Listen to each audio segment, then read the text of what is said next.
Welcome to 3dmotive.com. I'm Chad Morgan, and in this lesson we're going to discuss quadruped rigging in Maya.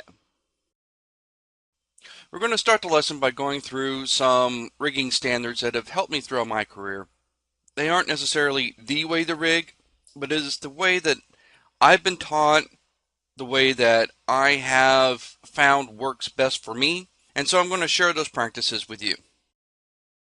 Moving on from that, we're going to take our quadruped character, we're going to lay down the joints, and we're going to skin the character to those joints. And then we're going to move forward and create a control rig.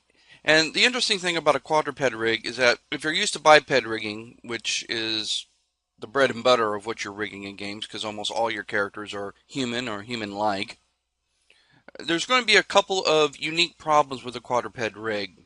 Specifically, we're going to have to deal with the extra joints in the dog's hind leg, and we're going to have to definitely get a spline IK going so we can move the hips and shoulders independently.